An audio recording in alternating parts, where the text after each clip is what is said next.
Now once again I'm borrowing a video, and I'd like to say no disrespect is intended towards the authors of this video.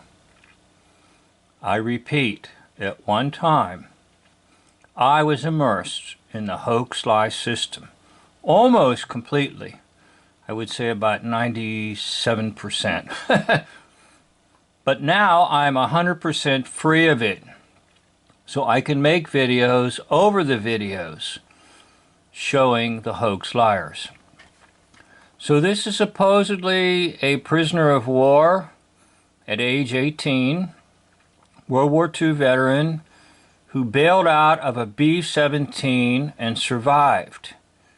Now, his name is Norman Gibbs. Now, I think the name could be fictitious and they just simply use actors. I'm not completely certain. But if you look at this individual and then look at the story individual here, this is the write-up story of Norman Gibbs. They look different to me. And this Norman Gibbs is wearing glasses. So why isn't this Norman Gibbs wearing glasses? Now they could be the same, but I'm calling it into question to say that a lot of times they just have a hoax name and they'll have people play that character, just like many plays have been done about Macbeth. And you have an actor play Macbeth, okay?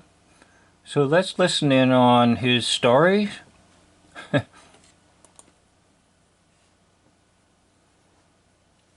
about the 1st of December. That's a little vague right now, but that's fairly close. 44. Yes, in 1944. And it was winter there in Italy, but not a lot of snow, lots of water though. And fortunately we had a tent that didn't have a bunch of holes in it, so we could stay out of the rain. That wasn't true all the while, because there was a engineer in our tent from another air crew, and he saw a centipede going along the side of the tent. He shot it with his .45 with birdshot. Consequently, So let's go ahead and imagine that you are over in Italy and you're in the tent with this dude and he sees a centipede and he shoots it. Now, in defense of the story liar, I understand that centipedes can grow quite large in that area, and that sometimes that their stings have a little bit of poison in them. So it's a pretty good line, but the lines get bigger and bigger. had a tent that leaked after that. See that little snicker? There was one night close to Christmas where the engineer and I, you may want to cut this out, went over to the pilot's tent with a bottle of whiskey. We got him drunk. I wasn't a drinker at that time, so I was the only sober one. But he wanted to come over to our tent, so we went outside, and the engineer got on one side of him, I got on the other, and we practically carried him over there. But what happened is that I didn't see this drainage ditch, and I stepped right in it. So guess who got all wet? The pilot, who was drunk, was dry. So they just make stuff up, and he wants to make himself kind of a hero in this stupid little story about getting the pilot drunk. Now, I want to ask you a question. If you are in actual combat and you're counting on the pilot, do you want to intentionally get that pilot drunk? And I don't care if they're not flying a mission right now. Do you really want to get your pilot drunk who has your life and the life of other crewmen in his hands?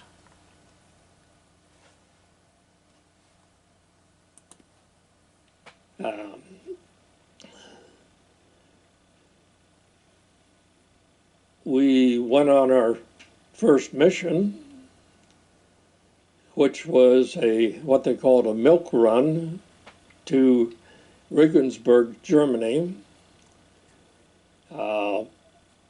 By the time we went over,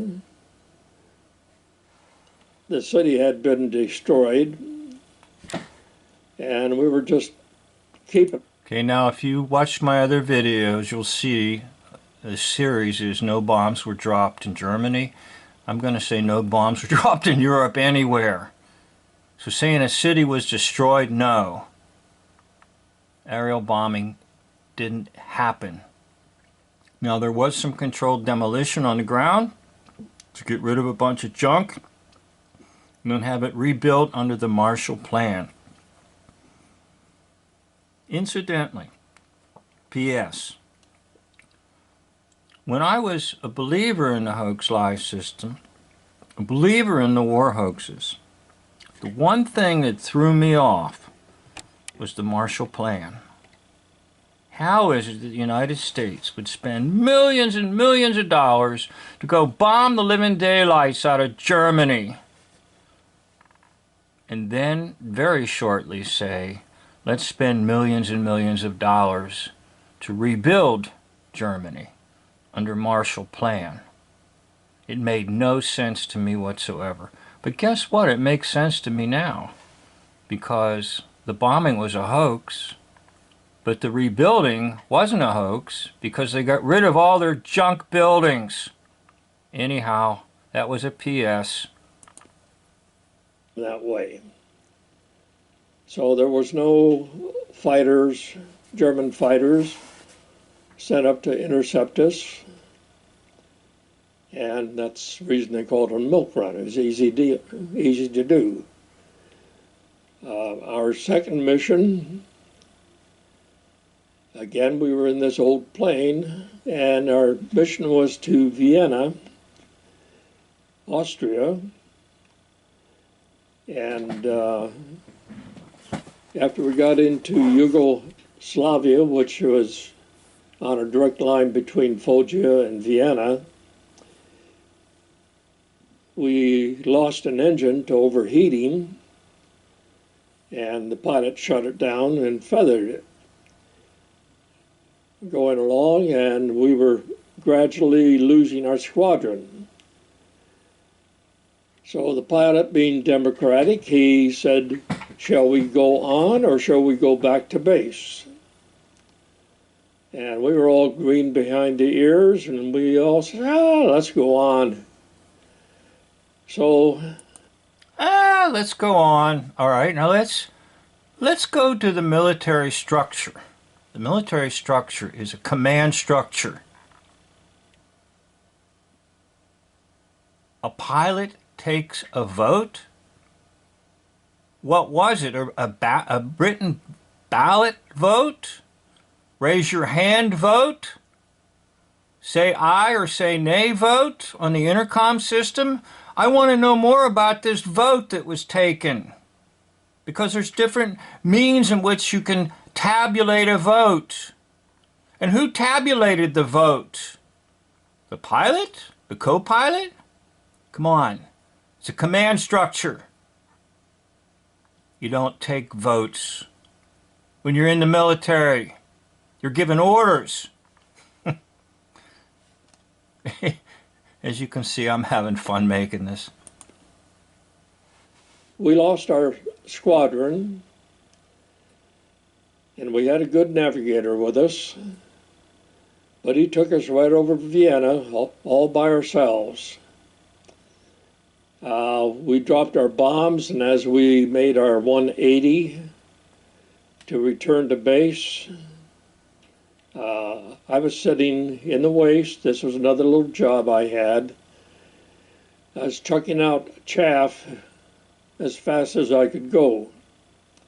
And for someone who doesn't know what the chaff is, it's like Christmas tree tinsel, which when it's thrown out of the plane and hits the wind, scatters, and it just makes a big blob on the enemy radar. So the German anti-aircraft guns never did catch up with us. Now, another thing I want you to think about, even if they did dispense chaff into the air, what difference would it make? Anti-aircraft guns are going to keep shooting up there no matter what. Chaff is... Anyhow, you can tell the wheat from the chaff. Going back to our base, we lost another engine. Well, the first one that went out was number 4. That one was shut down and prop was feathered. Going back, we lost engine number 2. The pilot was able to shut it down, but the feathering system did not work. So that prop was windmilling, and the pilot ordered everybody in the nose of the plane out of there to go back into the waist. He was left there. The reason for that is that something has to break when a propeller is windmilling backwards. And if the propeller breaks off, which is what the pilot wanted it to do, if it goes off to the left, you're okay. If it goes to the right, it goes right through the pilot. That's the reason why everybody was chased out of the front end of the plane. Fortunately, the prop took off to the left, so now we're left flying on 2 engines. Well, when the navigator was ordered to go back the waist, he just grabbed some maps off of his desk and went back, and then found out he grabbed the wrong ones. Just grab some maps. You know, there's a stack of maps. Eeny, meeny, miny. Eeny, meeny, miny, mo. Grab a map. Right.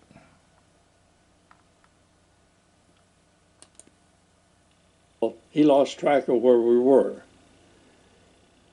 And we had, what's the term for it? We had clouds underneath us. So we couldn't see the ground. We were still pretty high.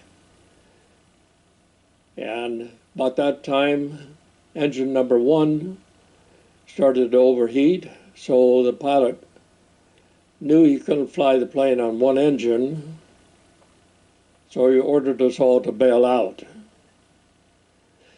When the pilot rang the bailout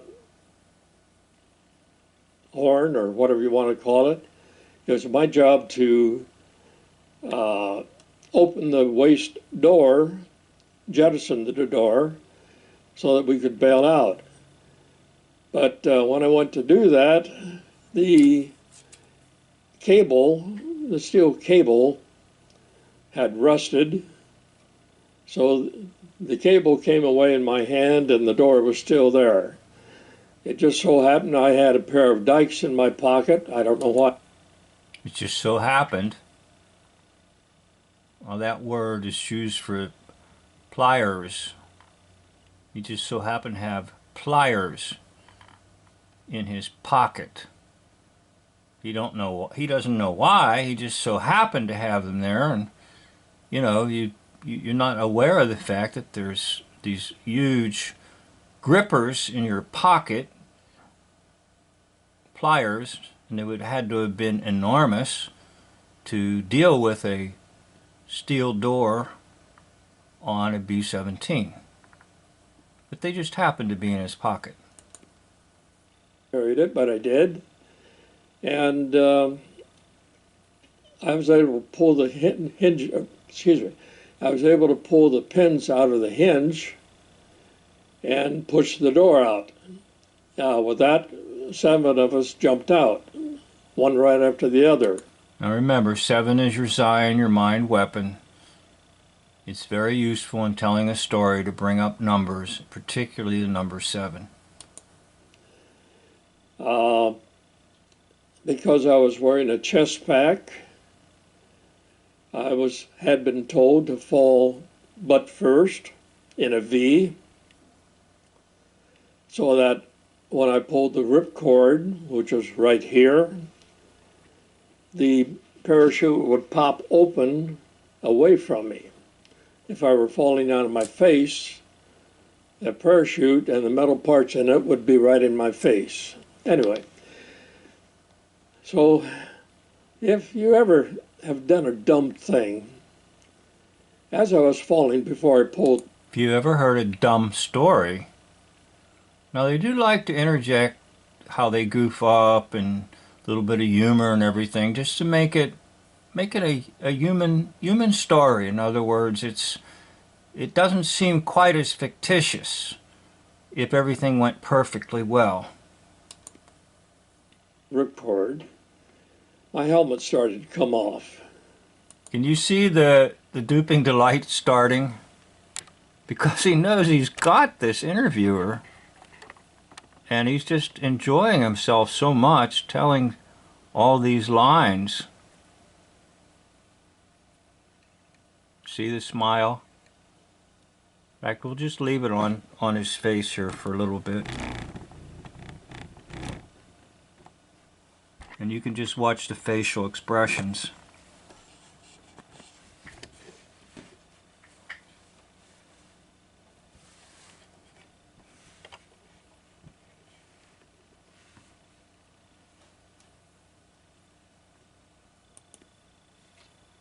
So I reached up and pulled it down, but I didn't fasten it under my chin. Started coming off again. I reached up and pulled it up, down. Third time it started to come off, I just looked up and watched it fly away from me. I don't know why you do dumb things like that, but I did it. Anyway, we pulled ripcords before we hit the clouds. And when I came out of the clouds, I was swinging back and forth. So you can control the parachute to stop the swinging. Anyway, I was enjoying the view. Forest, farmland, villages, and all of a sudden I realized, my God, the trees were level with my eyes.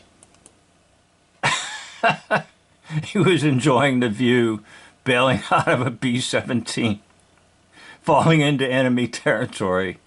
Well, I hope you've been enjoying the storyline, because you've been treated to a storyteller who's telling you fables and lies.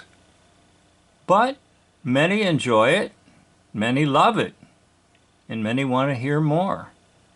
But I hope that by watching this and other videos I do, you will say, enough of the lies, enough of the liars, enough of the stories. Let's just talk about genuine, honest to God, real life. This individual is a fable teller. I'd like to thank you for watching this video. End of video, and we'll zero in on that little duping delight. Thank you for watching.